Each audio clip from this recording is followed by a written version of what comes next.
Hey there, everyone.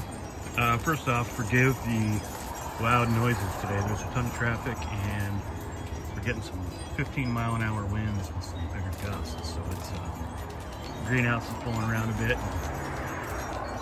The chimes are going crazy. But anyways, this seems to be a common theme with me. I make a video to try to be helpful, and then I improve my technique on something over time and decide my previous video is terrible and I need to make a new one. So that's what I'm doing today. I want to make a new video on airlayering. This is my Raspberry Latte tree right here that's got a head start in the greenhouse, and I sent a cutting a scion to a buddy of mine, the phytologist up in Oregon City. But the cutting I sent was a little thin and it didn't make it. It wasn't his fault. So I'm gonna air layer one of these branches off. In fact, I'm gonna air layer this guy right there. He's even gonna get a couple Braba on there. So anyways, I will try to film this the best I can. I need to get some sort of a mount to make this easier. Maybe like a chest mount. But I'll try to put the phone in some good angles and show you guys what I'm doing today for my air layering. Here are the supplies I will be using. This is one of the bags that I use for making fig pops. Got a rubber glove, some scissors, big giant rubber band. We get our rubber bands, gosh, I can't remember, by Mark, in a big giant bag. They come in, you know, the rubber bands, they give you a bunch of different sizes, and I use one of these real long ones. Sharpie for labeling it, and some rooting powder. And then obviously my medium. My medium here is a seedling potting mix with some Happy Frog potting soil mixed in just a little bit, just to provide a little tiny bit of nutrient for limbs. It does start rooting out, it will feed the roots and keep them happy and vigorous. I used to use just completely inert potting mix in my cuttings and in my air layers, but I've been experimenting with adding a little bit of nutrient to the mix now. So this is at field capacity. I've talked about that a lot before. I'm sure a million people have, but if I squeeze it, I can just barely get like a little drop to kind of come through my finger, but it clumps together.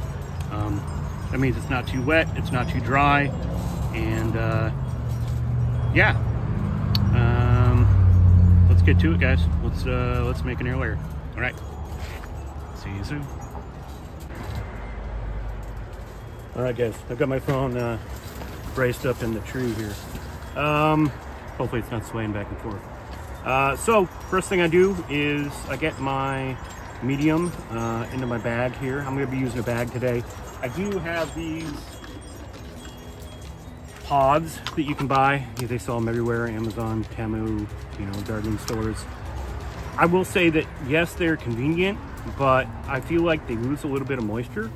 You could use these and then wrap the branch with like parafilm or some saran wrap to keep the moisture in. But the other problem with them too, when you snap them together, when you go to finally take your rooted air layer off, they can be really difficult when there's soil in there to get them unsnapped, and I've actually damaged roots before.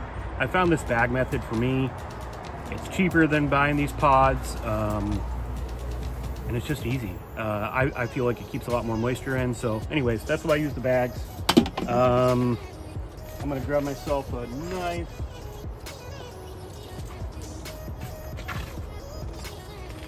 Well, you know what? I can't find a knife. I'm a knife maker and I can't find a knife. It's ridiculous. I'm gonna go ahead and just make a cut with my scissors here. Well, first let's cut off the top. Get rid of that. Make a little vertical cut starting at the bottom.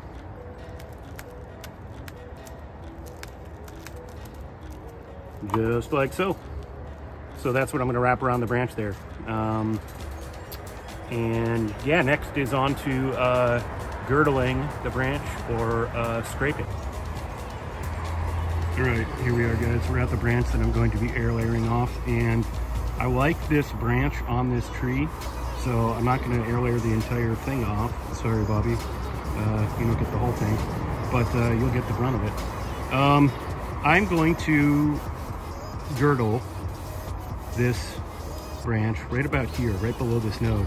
And one of the mistakes I made in my previous video was I had a pretty long node spacing on the branch that I air layered. I had a node here and a node there, and I girdled right in the middle, nowhere near a node. And what happened was this upper node started sending out roots up above my air layer. Well, duh. The nodes are where the roots come from. So I want to set that girdle right below a node. So say from like here to here, and I want that air layer over the top so that those roots get captured in that medium. So anyways, I'll try to set the camera up so you can see how I girdle it. I might have to just do a post. Come on, focus camera. There we go. Might have to do just a post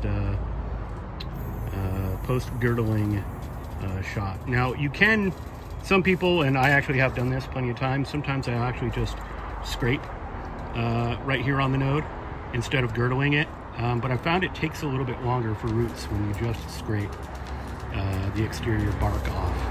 I found that girdling it, yeah, just results in faster rooting formation. So here we go. So here is the girdle that I did. Having a hard time focusing. There we go. Both me and the camera. I have made that girdle right below this node here, right above this node here. We'll see where the roots come out of. I would assume that they're probably going to come out of this one right here. But yeah, what I've done is I made 2 cylindrical cuts all the way around the branch, there, and then I made a horizontal cut between them.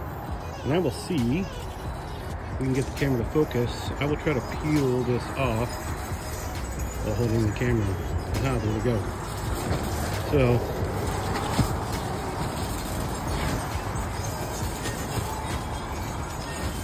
that's all you do. That's what you're left with. You can toss that. That is successfully girdled. I'm going to go ahead and put my glove on and smear some powdered rooting hormone all over this area, including that node. And yeah, I'll show you what that looks like.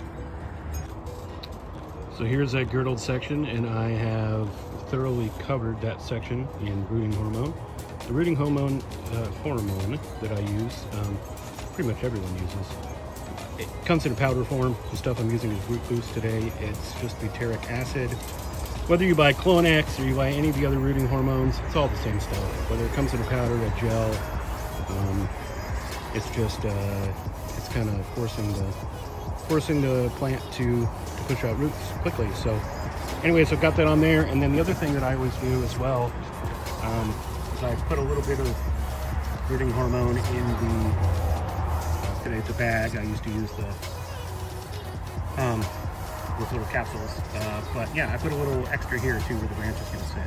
And yeah, some people say using too much can cause rot. I don't find that rot is an issue, especially with an air layer. So a little bit added rooting hormone helps speed up the process and the vigor. So I'll go ahead and attach this on. What I'm going to do, guys, is I'm going to use this rubber band. I'm going to go ahead and give it a cut. I'm just going to be using this as like my twine. And I'm going to seal it up. I'm going to place this around the branch, and then I'm going to seal it up using this rubber band tied really tight. Yeah, that's all there is to it. We'll show you what it looks like after this is on. And there you have it. That bag is now secured around that girdled section. It's covering a couple of different nodes, so we should get roots out of both. And as you can see, there's really not much air gap left there, either below or above, and so that keeps all the moisture inside. And I find that really helps, because if you have to water your air layers and they're drying out quickly, I think that it can affect how quickly and how successful you are in getting roots to come out. If your roots start popping out and your medium gets dry, those roots can die rather quickly. So anyways, I really like this method. This rubber band keeps it nice and tight, and I will go ahead and cover this in foil to keep the sun off of it. That's really important. I'll go ahead and mark the date with my Sharpie and who it's for, and I'm not going to check on it for 3 weeks to a month.